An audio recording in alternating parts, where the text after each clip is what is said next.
Hello, Hi. we're back, Again. and we have the dog here. The dog goes woof. Yeah, but he's kind of silent. He's just kind of lying there lethargic. 10 years old, what can you do? He's gonna be lazy and fat. He's... That's about 99% of America now. Whatever. We're going to move on to Mr. Punisher Hudson, and he asks exactly 5 questions. First being, do you think characters like Blade, Moon Knight, Ghost Rider are underrated? Yes. Okay, yes, but on the other hand, here's the thing. When people talk about, oh, we need a new Moon Knight series, or oh, we need a new Blade series, or oh, we need a new Ghost Rider series, they come out, and a lot of people don't buy them. Because there's no bitches about it. I mean, I'm really excited for the new Ghost Rider series, because they're going to have, like, new flames. They're going to have, like, new Ghost Riders. What else can you do with fire? Make them different. It's going to be different colored fire. Rainbows? Kind of like Green Lantern, I guess. I guess so. I'm really excited for that. So, wait, mood flames?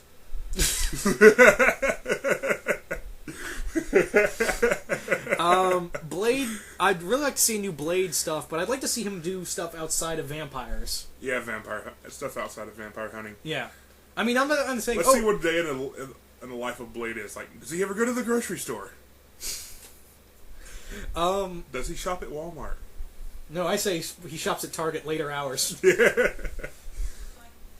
No, you're right, Walmart, because they do stay later than Target. Yeah, they do. Walmart's open 24/7. Why does it matter? Blade's a day walker. I just remembered that. Yeah. I'm gonna say yes, but it's the fans' job. Let's get back on topic because the last video was just us bullshitting around quite a bit. Yeah, but I'm gonna say yes, most definitely. They are underrated, but the fans need to keep them alive. 2. Do you feel that Marvel raped Godzilla when they used him in his stories? I'm gonna say no, because 1, Godzilla was still like when Godzilla was brought into the Marvel universe for a short time. The series ran for about 24 issues, and furthermore, we had excuse the background noise. Furthermore, it was basically during that time when Godzilla was brought into the Marvel universe, he was a very campy character. I mean, we had very campy movies like Son of Godzilla, or Godzilla's Revenge. Totally misplacing title. Yes. That's probably the worst one out of them all. Godzilla, a lot of campy Godzilla stuff. Godzilla basically. versus Mothra. No, that was actually one of the best. It's funny though. It's a moth that goes raw. I hate you sometimes. But yeah, thank you for the questions. I'm sorry. You still had more. Sorry, Hudson. Would you feel Duke Nukem would work as a comic book character? Of course. Yes. I'm going to say put him in the DC books. Well, I would have said Wildstorm because they do more gritty stuff, but better yet, how about Imager Top Cow, where Darkness and all them live? Yeah, where it's more gory. Yeah, where it's more gory. And dude, Garth Ennis should write that book. Garth Ennis would totally rock on Duke Nukem, a Duke Nukem book. Because he does some really gory but really dark humor stuff and just disgusting. And as much as I don't really like a lot of Garth Ennis' work, I would actually read a Duke Nukem book by Garth Ennis. So, most definitely. Your third that was your third question. Fourth question is, who do you think is a worthless supervillain in both Marvel and DC? I can't really think of a Marvel one right now. Actually, no, White Rabbit. White Rabbit's just annoying. What is a White Rabbit? She's a Spider-Man villain who has this fetish for Wonderland. For Alice in Wonderland. Okay. And she does all these weird... She's very weird. And I'm going to say the Condiment King for DC. God. He sounds like Arm Fall Off Boy. Condiment King was a Batman villain. I think he's actually in the DC universe, because he was in the Batman animated series, but... What did he do? Attack with condiments? Yeah. He attaches Ketchups? relish, mayonnaise. Okay, you know what? He's a little bit more useful than Arm Fall Off Boy, because at least you can blind people with condiments. Yeah. 5. And your fifth question is, what would be the most honorable way for Frank Castle to die, officially, and not bringing him back as Franken-Castle? That was horrible. A blaze of glory. Yeah, definitely. In a gunfight. Yeah, most definitely. That would be the best one. Just watching him take down, like, maybe... I wouldn't say, like, like aliens or something. How about like a whole army of gangsters that ambush him? He's like, "This is my last round. This is going to be my last fight," and just takes out all of it. It just takes out like as many as he can. yeah, and they're just opening up on him. He's taking a lot down with him, and it would be cool to see like Punisher Afterlife, like Punisher in hell, Yeah. because he's not going to heaven. No. But thank you for the questions. We're going to move on to King Nazaru. First question is, do you think Godzilla's ultimate enemy... Who do you think is Godzilla's ultimate enemy out of any of the 3 series, and why? King Ghidorah. King Ghidorah, because, you know, that's the most recurring Godzilla villain and probably the one that's dealt the most damage to him outside of Destroya for, you know, Destroya killed him. But King Ghidorah's always been right there to be right in front of Godzilla the whole time. 2, do you think Hulk will continue to have a family? Hopefully, after Greg Pak leaves the book... Wait, he has a family? Yeah, Scar. Oh, okay. I thought you meant like Bruce kind of settled down. No. I really hope after Greg Pak leaves the book, they keep with the Hulk family book. Like the whole Hulks thing. But let them have different books, like a Hulk... I mean, if Batman can have like 7 books, or the Batman family can have books, I'm pretty sure the Hulk family can have a couple. Yeah.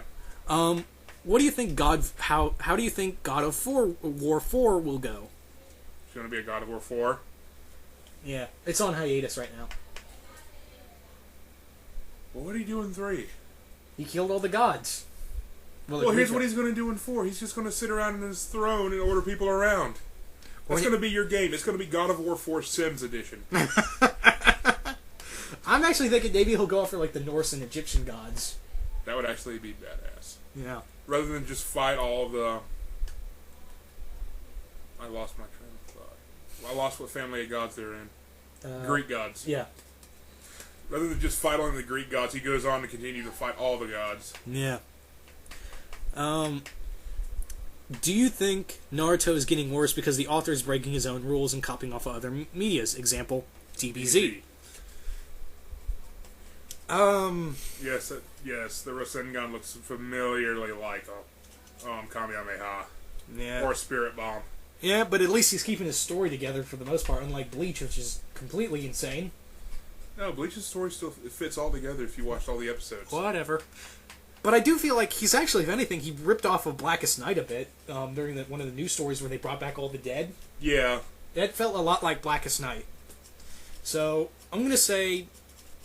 Yeah. Yeah, but it's not bad. It's not like ultimate, like he's really ripping him off. 5th question. If Transformers movies get a reboot, what do you want out of it? Less humans, more robots. No Michael Bay. Yeah, no Michael Bay either. Definitely like Zack Snyder or something, like from 300. I'm definitely sure he could do something like that. All the kills were in slow motion. It wasn't this movie. It's Dark of the Moon. Why not? He just doubles the slow motion. Look at the watch. Come on, man. Hit him already. Yeah, okay.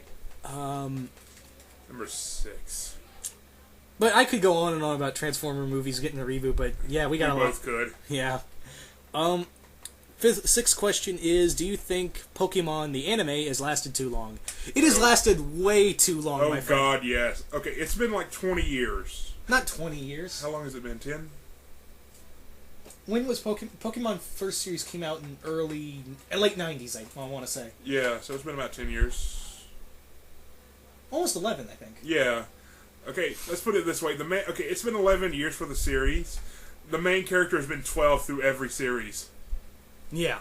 So at least give us a time skip in at least one. I think Ash should be, reasonably, I would say, let him be 16 by now. Yeah, he's still 12 and still goes... And he so conveniently just gets the young women who come out of their Pokemon training. Go out into the world to go begin Pokemon training. Yeah. So I'm going to say yes, because that's the main problem I have. Also, it feels like they're just throwing out Pokemon on acid trips, because if you've seen the new Pokemon... Yes, I have. It's like... terrible. If you see, did they go and take some shrooms before they drew them? First of all, how many names can you come up with? Yeah. Second of all, it feels like they're kind of repeating themselves. Yeah. So, we're going to move on now. Thank you for the questions, Nazaru. We're going to move on to Nezper. Nesper asked me exactly 12 questions. That was the limit. That's a lot. I don't think we're going to be able to get through them all, but... Let's try. Yeah. First question. What do you think of The Adventures of Tintin from Steven Spielberg? I don't know. Never watched it. Yeah, neither have I, but it's animated CGI, like really good CGI. And I've never seen The Adventures of Tintin, but it actually looks pretty interesting, and I'll give it a shot. 2. Have you seen the movie The Crow, and what are your thoughts about the reboot? Oh, God, yes. I love The Crow. The series. Well, I didn't like the series. The other movies just kind of from okay to bad for me. But the first Crow with Brandon Lee is just awesome. It is. Yeah. No one can disrespect Brandon Lee in The Crow. Watch, the reboot's going to do it. Yeah, exactly. And I'm really not happy. This is exactly what we talked about earlier. Like, reboots can either be really bad, or either reboots can be like, okay, you saved the franchise, like the Dawn of the Dead movie. Let's put it this way. Reboots, I think reboots should only happen if they get the original creators behind it. Yeah. Or some say in it. Or, you really want to tell a good story again. Like, hey, this is good, but I think I can really add on to it rather than, homage to the series. Right, and like I said, in the Neon Genesis Evangelion series, they had the original creators go behind the reboot, and they took the original story. Okay, the New Evangelion reboot series is they took a bunch of episodes and put them together on one disc to make it movie-like. And the creators were behind it, and they said, hey, let's just add all this stuff onto there that was confusing before in the original. And make it make sense in here. Yes. It looks way better. It's on Blu-ray now. The storyline makes a lot more sense. There's a lot more action in there. A lot more things are shown that you never... behind the scenes things are shown, which makes you say, oh, that's how that works. Yeah. We should have talked about this when the guy talked about the reboot question earlier. We could have gone a lot deeper into that. We could have. I think the Crow kind of crossed the line for us. Your next question is Alien or Aliens? Aliens because it had a lot more to do with, it actually had the aliens, humans fighting back rather than running scared. Not dissing Alien, but Aliens I think was the superior remake because it had a great story. Well, yeah, it did have a great story because the humans did fight back. Yeah. So I'm going to say Aliens. Me too. Out of all the 2012 films, what are you most looking forward to see? Avengers. I'm really hyped to see Man of Steel, Dark Knight Rises, and all the others, but the Avengers has to work. It has to. I mean, that's going to be the first time you see an actual superhero team on the big screen. That has to not fail. And if it does, we're all going to destroy the theater. Fanboys unite. Yeah. So, that's the biggest one. Thoughts on Frank Miller's Holy Terror and 300 prequel titled Xerxes. Now, I've heard about Holy Terror, but I don't know what it's about. I heard it's loosely based off of his Elseworlds story called Batman Holy Terror. Yeah. But I have yet to hear more information about it. I'm probably going to go look it up after we're done.